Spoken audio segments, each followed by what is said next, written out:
We sure have troubles in our country with the things that we get exposed to last weekend, the shootings this weekend, the criminal acts that go on, and the ability, it seems, to avoid appropriate legal action in prosecution. It's quite an age in which we live. And it's good for us to, in this age,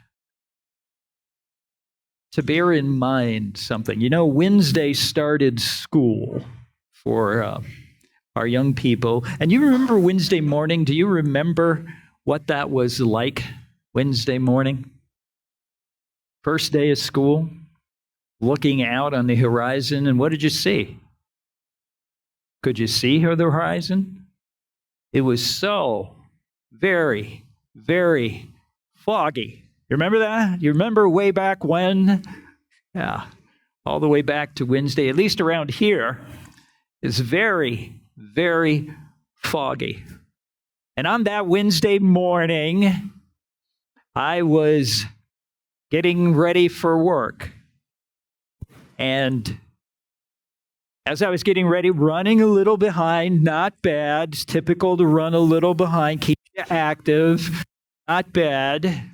And I reached in my drawer to pull out my socks. It was actually this pair that I latched onto. And I pulled out these socks right here. Now, these are hard to see because it's dim in here due to our using the imager. But as I pulled out these socks, I noticed that this one was kind of a black and blue tweed, and this one was a woven with an arrow design. And I pulled it out, and I thought, how can this possibly be? Can we get some lead here? There we go. How can this possibly be a match? Now, I was a little in the fog, and I began to think maybe somebody else was a little in the fog when they were putting these together. We'll leave these in the back so you can all see. Oh, you want to see them? No. We'll leave these in the back so you can all see the match. There you go. We're good. All right. This one. Now, I am not going to this morning be pointing out fault as to who might be responsible for this in the morning with such a, well, look at the length of them. I mean, even that alone is indicative there. Who might be responsible for such a mismatch? I would not intend to put anyone on the spot this morning. But I will let you know that this is a delegated duty by my wife to some members of the household. A delegated duty.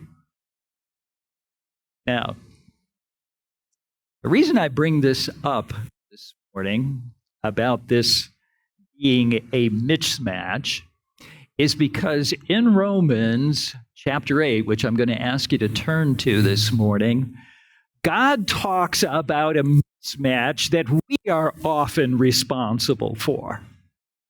Something that we, living in this world now, pull together two things to be paired up that really aren't to be paired at all. And we're going to read this in Romans chapter 8. And you'll recall, Romans chapter 8, we're looking at a series about ready to. The Apostle Paul said in Romans chapter 1 that I'm ready. When he talked about what he was about to tell them, I'm ready. I'm ready to present, to preach, to proclaim, to set before you God's good news, the gospel. I'm ready to do this. And then he launches on doing it. And as he does, he talks about our condemnation, that we're all guilty before God for sin. Then he begins to talk about, however, what God has done on our behalf. that he has justified us. And that is just as if we never, pardon me, just as if we never, but just as if we always, just as if we were Jesus Christ before him. And that is perfect. We are justified in his presence. And then he begins to talk to us, however, about our trip through life here. The trip through life where God has given the Spirit to dwell in us and to work with us and to guide us. And it's when he's talking about that, our present time now with the Spirit, that he takes up this tremendous mismatch that we, in this fog, are often the ones who are responsible for. I want you to see it with me in Romans chapter 8, verse 18, where Paul says this. He says, "For I consider that the sufferings of this present time are not worth comparing with the glory that is to be revealed in us, to us." Did you see the mismatch? It's a mismatch that we're often responsible for. The mismatch of the sufferings of this present time being paired up with the glory that is to be revealed in us. Do you ever complain? You ever complain about the weather? You ever complain about the circumstances in? You ever complain about your job? Do you know that that is one of the respectable sins that we do because we mismatch? We mismatch the present sufferings as being so big that they are outweighing the glory. And we, Numbers 11, verse 1, sin in our complaining. And Philippians chapter 3, let no murmuring, evil speaking be among you. Let it all be put from you. There's a mismatch in this. He talks about the present sufferings.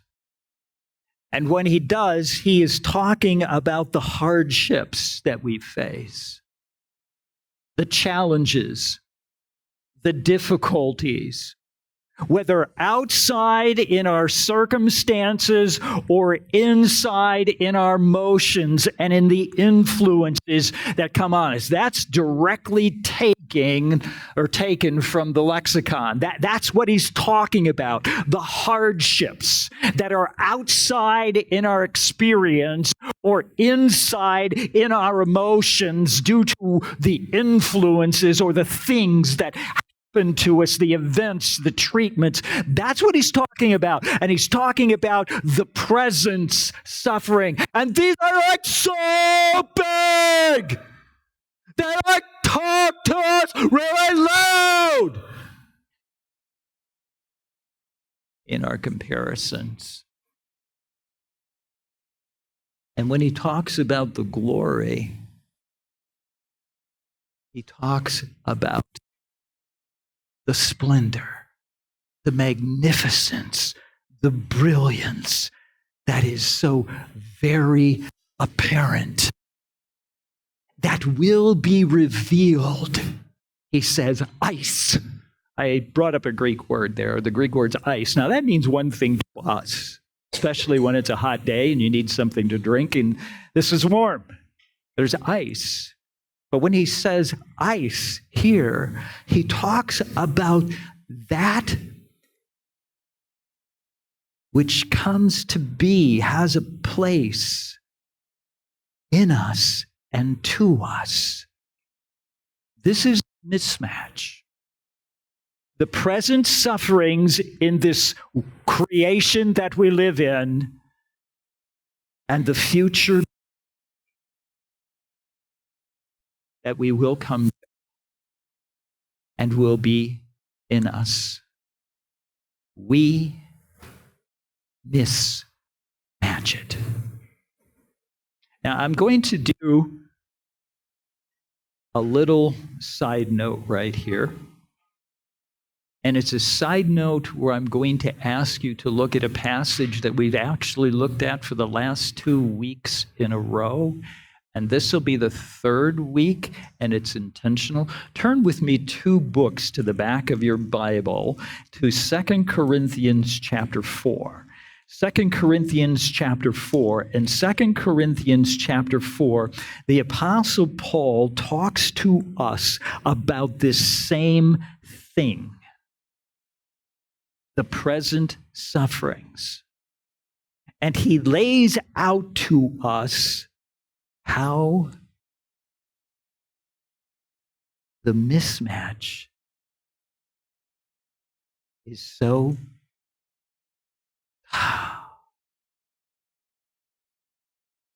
much in the fog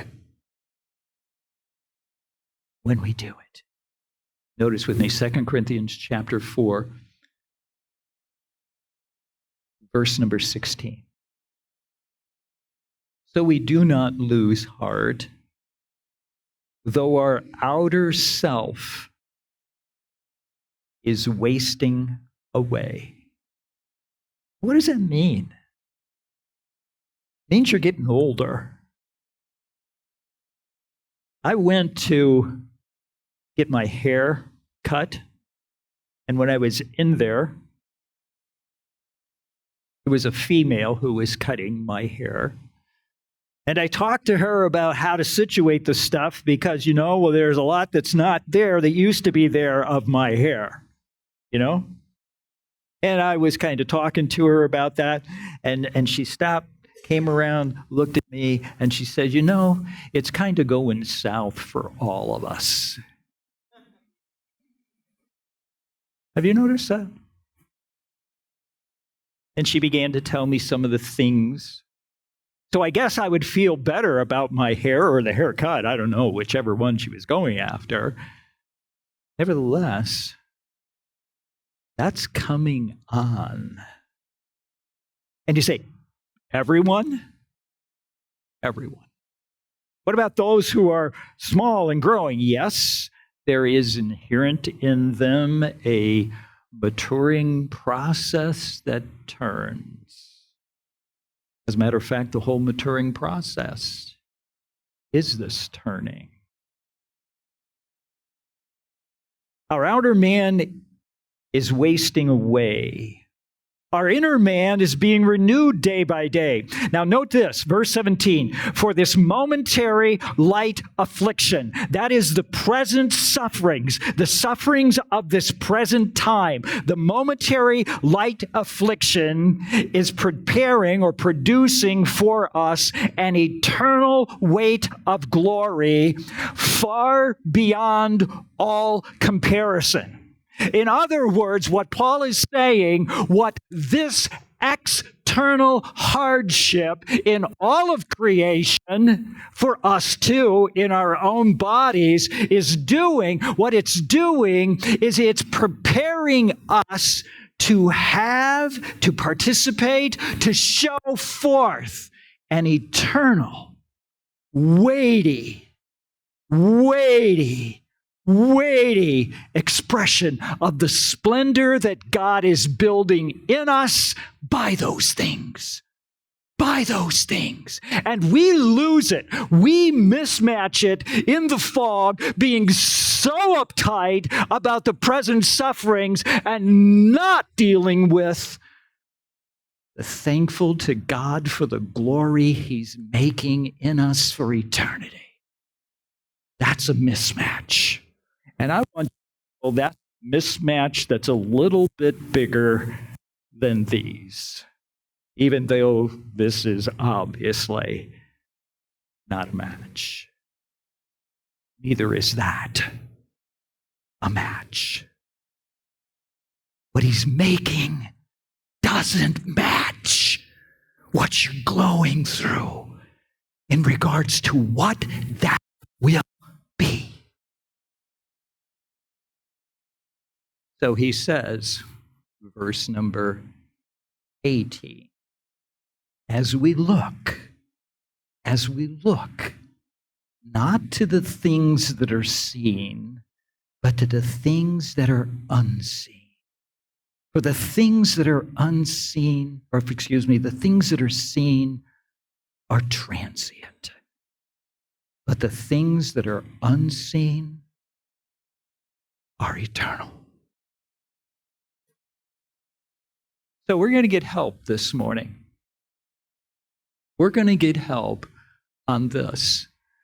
Present sufferings and future glory. Worth comparing? And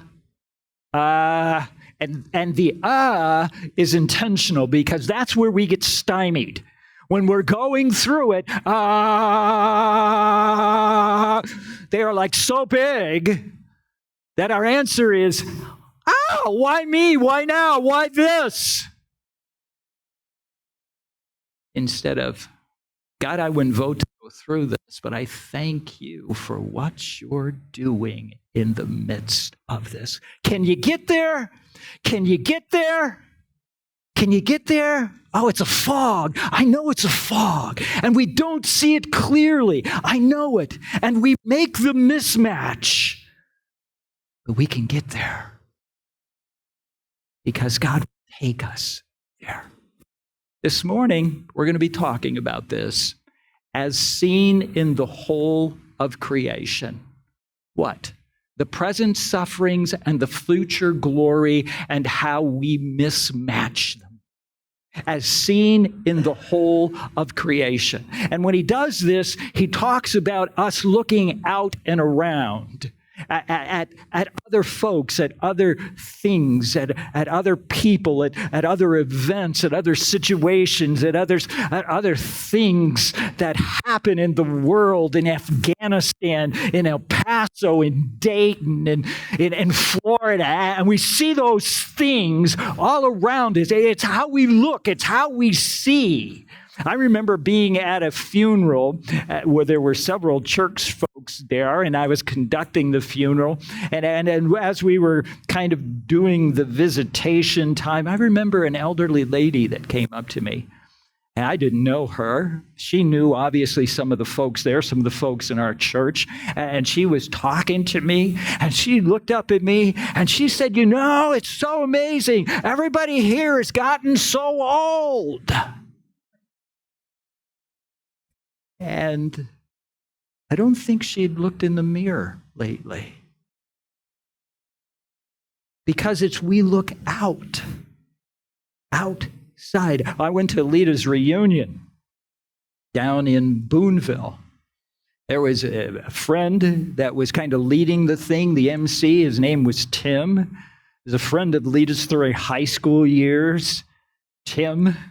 And he got up as he announced this thing, and he said, how'd y'all get so old?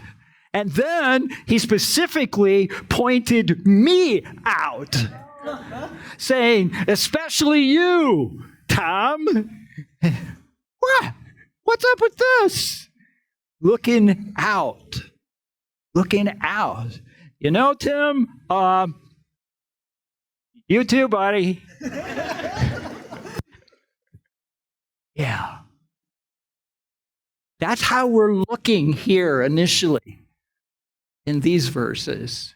And then, as experienced in we ourselves, because at this point, he begins to have us look to our own being, ourselves, even we ourselves too, how we do this present suffering compared to the future glory, and we mismatch it. It doesn't compare.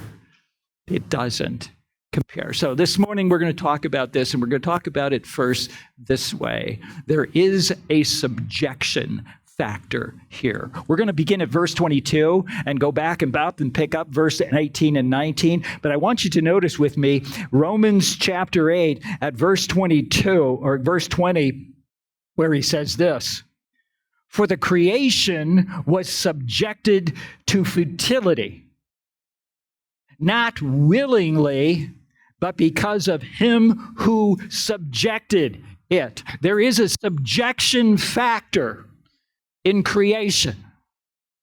Creation is all of the stuff that we see throughout the universe when we look outside, look out our eyes. All of creation, and there is a subjection factor for all of creation. And what this subjector means is that it was put, or it was arranged under. It was arranged in a subdued position, a position where it is brought into subordination. All of creation was brought into a subordinate position. And it says here, by the one who subjected it. It didn't go there willingly. Creation didn't want to go in this subdued, subjected position that it's currently in, and we look out our eyes and we see it all around us. It didn't want to go there. That's what the passage says. Creation wanted to always be blossoming, always be fruitful, always advancing, always getting to be more and more beautiful. It always did. It always did. But it has this horrible thing called the life cycle. Actually, a death cycle. I bring flowers to my wife on occasion. When we do, it's nice, but something happens to those flowers every time. They look there and they're like this, and then they get to be like this. And then they get to be like this. And pretty soon they're like this. And they're all wrinkly and discolored. And then they're in the trash. We read our kids' biographies when they were growing up. And I remember some of our kids said, "These things always end the same way. They always end the same way. The person dies. They always end the same way." They didn't like that. I don't like that. Do you like that? I don't like that. That's how it goes. Because there is this subjection, a subdued, and it's subdued by God. And it's subdued by God for a reason. It's a reason. It was subjected, it says, to futility, which means emptiness, purposelessness, transientness, temporariness. It was subjected. The flowers, the trees. This past year, I had to cut down a tree that was standing out. As a matter of fact, Nate was giving Dad some instruction that he needed to be careful about the condition of things around there on the driveway. And I was grateful for that, to hear that from Nate. That's a good thing. And he was telling me that tree is dead. And that tree, it could potentially die, and it's right in the electrical wires, or it could actually fall, and it's right in the electrical wire. And you know what happens when it comes down and the electrical wires in our car and our house is there? Now, he didn't quite say it like that, but nevertheless, that was the point. And I had to go out and had that tree chopped down, and I had to take it apart bit by bit and stack it out of the way and when I did, I counted the rings. It was difficult to do, but I counted the rings. I got 40 plus rings on that tree. And it was a mulberry tree, which aren't known for longevity, And I told my family that I counted them and what it was, and they felt so sad. 40 years. And the tree. It's a big empty spot where the tree was, except for the stump. And I won't go there. There are some jokes in our extended family about the stump and jumping the stump, and we won't go there.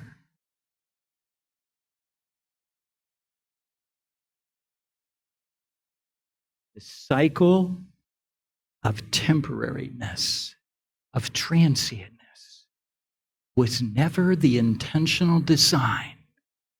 Flowers were always to be blooming, and blooming greater and more powerfully. All of creation was to keep growing and going in life unending. But God subdued it. And he subdued it for a reason. In Psalm 90, it talks about people, we are like the grass in the morning. In the early part of our life, it's like springs up and it's anew. Towards evening, it fades and we end in a sigh. In Genesis chapter 3, verses 17 through 19, we find out God's purpose in subjecting it. It says this, and to Adam God said, because you have heeded the voice of your wife and have eaten from the tree of which I commanded you, saying, you shall not eat of it, cursed is the ground because of you. Cursed, there is a standing judgment. This is the submission that God brought it to. There is a standing judgment on the ground because of you, because of your action. For your sake, in toil you shall eat it all the days of your life, both thorns and thistles, a little pain and suffering here, it shall bring forth for you, and you shall eat of the herb of the field, in the sweat of your face you shall eat, until you return to the ground, for out of it you were taken, for dust you are, and to dust you shall return. And that right there is what we see every day in all of creation, and what we smell when we go by the roadkill on the side of the road in these temperatures. That's it. That is the input that we get. It's in all creation. It's there, he said. And God subjected it, he says, in hope. He didn't put this standing judgment, this curse on, so that we would gripe and complain about the present sufferings to the point that we miss what these present sufferings are doing. God subjected it in hope, in anticipation for the future. Now, I'm going to take a moment so we can be perfectly clear on this to ask you to turn with me to Revelation, the very last book of the Bible. We're going to look at the very last chapter of the very last book of the Bible so that we can see this anticipation of the future that God has in mind for us. It's in the book of Revelation, chapter 22. We're going to begin at verse 1. In this passage, the Apostle John is, by an angel of God, being escorted through heaven. And God is taking him on this guided tour of heaven so he can get the content of this place, and he can write about the content, and he can know what's happening here. Look with me as this angel escorts him. Verse 1. Then the angel showed me, John, the river of the water of light, bright as crystal, flowing from the throne of God, which is there in the midst of this place of heaven, and of the Lamb, one and the same. Through the middle of the streets of this city, the city of God, heaven. Also on either side of this river of life is the tree of life, the tree of life with its 12 kinds of fruit. It's bearing a nutrient, a fruit. And it yields one of these fruits for every month of the year. 12 months, 12 fruits. The leaves of the tree are for the healing of the nations. This world to come, having nations, and it's for the healing of these nations. Now, I want you to know that this is taking place on earth. If you slide over to chapter 21, verse 1, if you slide over there to 21, verse 1, John is being shown this new heaven and this new earth, the eternal dwelling place, what we call heaven for the believer. He's seeing it, and this heaven, he says, is coming down from God out of the third heaven. Notice what he says. Then I saw a new heaven and a new earth, for the first one, the first heaven, the atmospheric one we see, and the first earth, the one we presently walk on, had passed away. And the sea, which we have, they don't have anymore, because the sea has a purpose that God has. We won't go there. And I saw this holy city, the new Jerusalem, the place we call heaven, our eternal dwelling place, coming down out of heaven, the third heaven from God, prepared as a bride adorned for her husband. And I heard a loud voice from this throne of God declaring, "Behold, the dwelling place of God is with men, and he will dwell with them, and they will be his people, and God himself will be with them as their God, and he will wipe away every tear from their eye, and death shall be no more, neither shall be there mourning, nor crying, nor pain, nor any of those former things. They've all passed away." That's the hope. And in chapter 22, that's what John is seeing as he looks into the city. And he says this, verse 3, "No longer will there be any curse. No longer will there be the standing judgment that God has had. It will be gone. The submission of all the creation that we see shall be taken away. All of it," he says.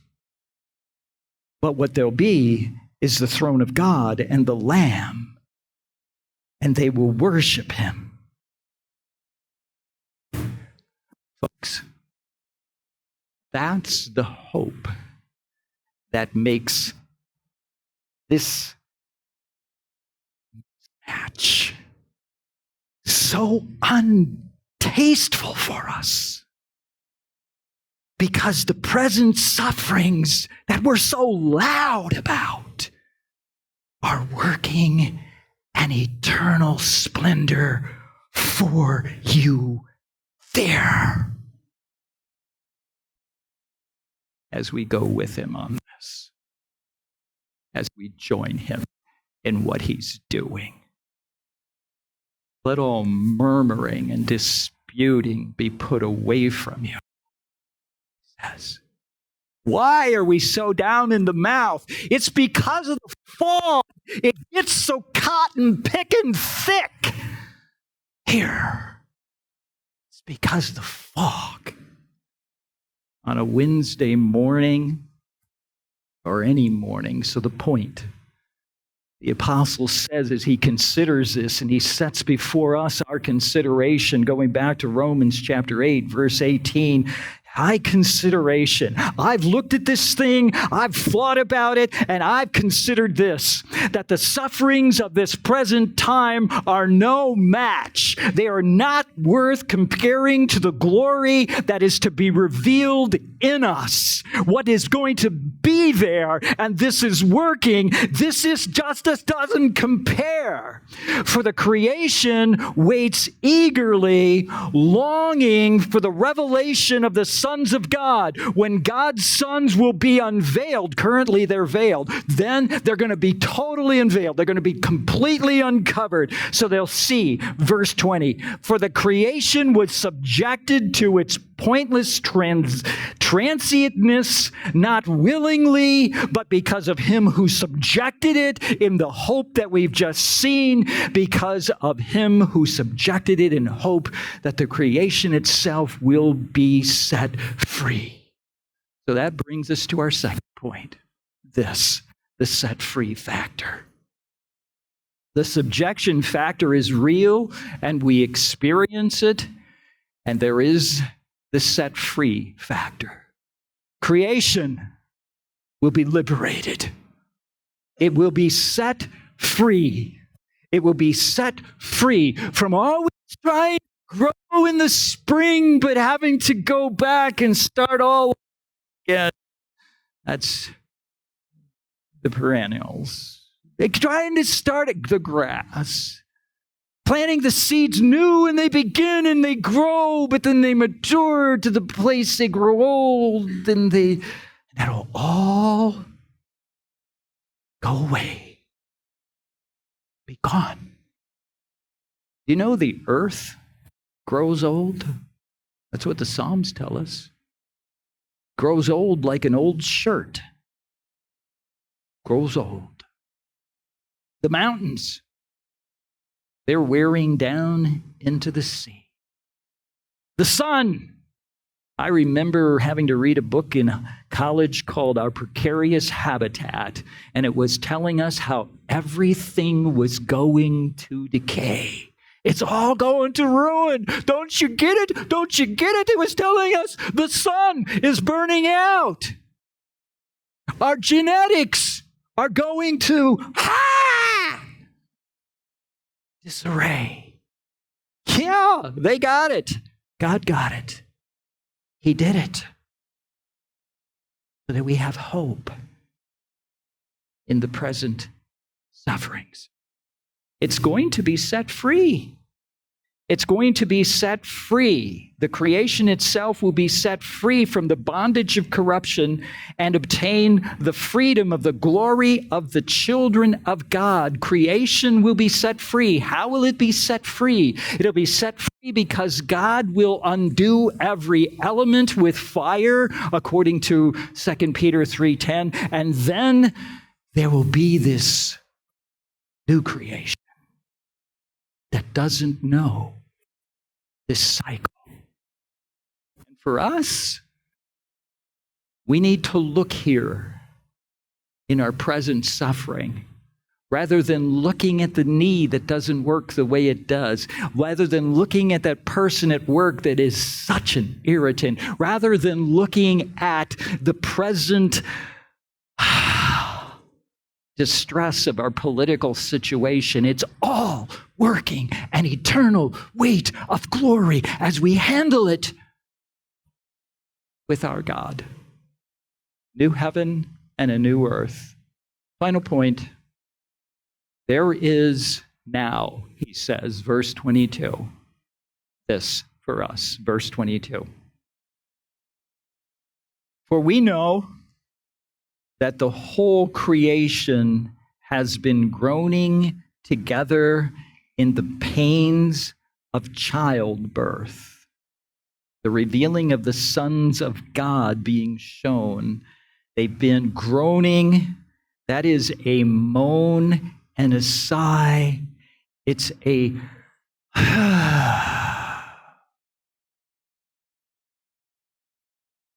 happened a couple times this week. Talking about a difficult situation to go through. It's wearing me down. Talking about in counseling.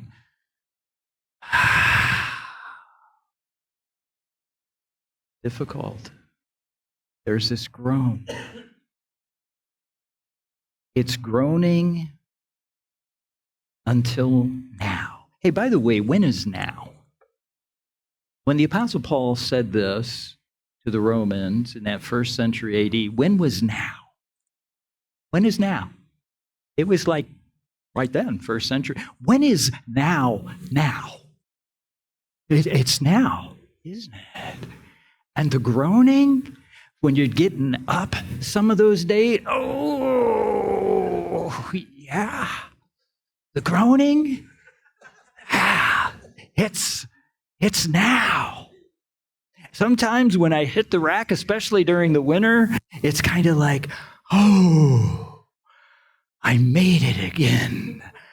You know what I mean? It's now. It's now. Some of you who are going to be in gym class here soon as school starts, you know what I mean? And it's going to be that, and you know when the groaning's going to be? It's going to be, now. Oh, there's a few others in here, so don't think it's going to be now. That's the situational groaning factor, and it's now. Okay, with me, all at the same time. This is when? Now. It's now. It's now. Whatever it is, and by the way, everybody's got them. I decided that I would bring with me a couple of things here this morning that would just kind of show you that everybody's got them. Here's one that was called affliction. You ought to see how this thing begins, describing the afflictions that people have, believers. Here's one, R.C. Sproul, surprised by suffering. Now, why would that be? Because it's going to happen to me. Trusting God in the midst of, woo. Here's an interesting one. This one is by Laura Story. She's written a song and has been a musical recording artist. This is a story about how her husband, who suddenly, just after they were married, was found to be with a brain tumor that was surgically operated on, and how he came out after that. And her story is when God doesn't fix it, because the suffering of all kinds is now. And it's not worth being compared, because grace, God's grace in us, grows best in the sufferings of now. So why do we mismatch them? It's because of the fog. It's the fog. We're responsible, but it's the fog. All we have to do is, when we realize that it's the fog, turn back from the fog. As experienced in our own selves too. That's the creation. This situational groaning, look what he says, verse number 23. And not only that, he says, not only the creation, he says, but we ourselves, the self-same us. Here, do this. The self-same me. Do that with me. The self-same me. The self-same me. Me. Even we ourselves who have the fruits of the Spirit, we groan inwardly as we wait eagerly for this adoption as sons. We groan in this. God hears our complaining, and He knows that we're mismatching, and He knows that we bemoan this. He knows. So He offers us help. Help to see where this is going, what this is up to. He offers us help. But we have this same self-thing. Even we who have the first fruits of the Spirit. You know what a first fruit is? I saw one just yesterday. I was out under the pear tree, going underneath, mowing the grass, and the pear tree hangs a little low, and as I go through, it usually tries to take off my scalp, or at least pull some hair out as I'm going, And as I was going under there was in the midst of this, the little pear, all pear-shaped and everything hanging there. And it's the reason I put up with that tree, because it has these little pears. And you know what that is? That first fruit is the promise of all the rest that's on the tree coming in. We have this first fruit of the Spirit, the love, the joy, the peace, the patience, the kindness, the goodness. Oh, sometimes it is in such seed state in our lives, isn't it? Sometimes it is in such embryonic condition, but it's there. And it grows. Kindness, goodness, gentleness, faithfulness, self-control produced in us, shown to the world around us, all giving us a reason to talk about the hope that's within us, because this comes out in every situation without fail. Sometimes it gets to the moaning and complaining, but this is here. And we grow because we go with God's Spirit that's producing and putting off. Even we who have the first fruits of the Spirit, we lose it to moaning and groaning, because the groaning is here in us. We will be set free. Look with me. Verse 24.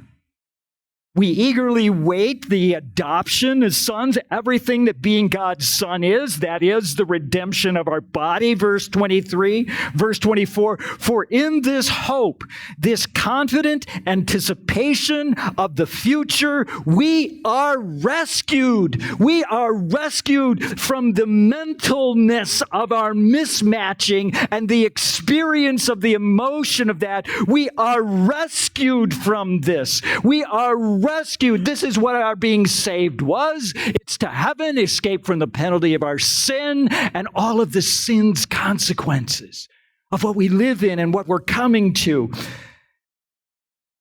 We are saved in hope.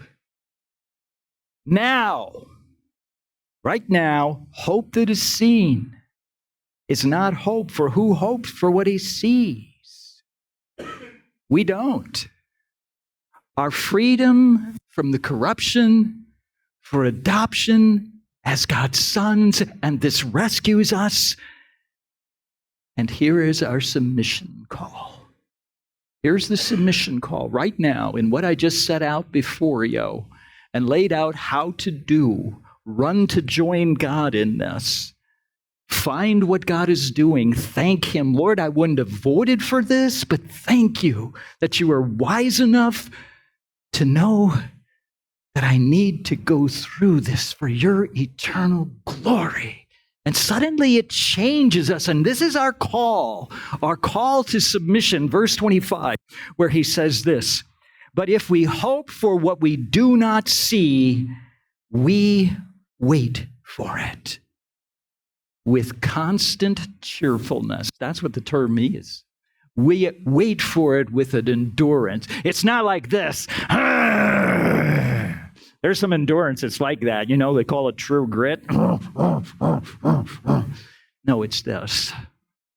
There is a staying with him on this. I'm going with you on this. And as I look around at you, some of you are smiling because you know this is it. This is it. We wait for it with endurance. It's true. You get knocked down here. How many of you have ever heard of Rudy? Rudy, Rudy, Rudy. You heard of Rudy? Rudy, Rudy, Rudy. You remember the story about Rudy? He was grown up there in the steel mill area, and he went to school. He wasn't such a hot student, but Rudy loved to play football. He had a friend, and his friend, he wasn't doing so well. That Rudy wasn't, and his friend was encouraging him. His friend got him in a job in the steel mill, and they're working in the steel mill. All of a sudden, an accident in the steel mill, and Rudy's friend is gone, and Rudy takes stock of his life, and Rudy decides, I'm going to play for the Irish, the Fighting Irish. Now, who would want to play for them? He was going to play for them. He's going to. Everybody said, oh, Rudy, you weren't a good student. You can't do it. Rudy over and over and over applies and tries. He goes to this community college next door to get into Notre Dame. And they gets into Notre Dame, and he gets on the practice team, which is the team that they just beat up so that they can be good on the field. They're the dummies. You guys, you're the living dummies. And Rudy is there, and he does it, and he gets knocked down. But Rudy gets back up again, and he gets knocked down, and he gets back up again, and boom, he gets knocked down, and he gets back up again. And every time he gets up, Rudy is like, and he gets knocked down, but he gets back up, and he gets knocked down, but he gets back up again, over and over and over. And finally, they let Rudy get into play. And Rudy gets behind the line and makes a tackle, and it's like, Rudy, Rudy, Rudy, Rudy. And because here, you get knocked down, but you get back up again. And if Rudy would do that for the Fighting Irish, wow, what about you and me for what this is to come? Yeah. Lord, you are God, and you know what you're doing. And we're subject to it with hope. And we want our life, Lord. We want our life to be growing in this eternal way to glory. Oh, Lord, let us get out of the fog and get into the light of the glory of God in the face of Jesus Christ. Amen.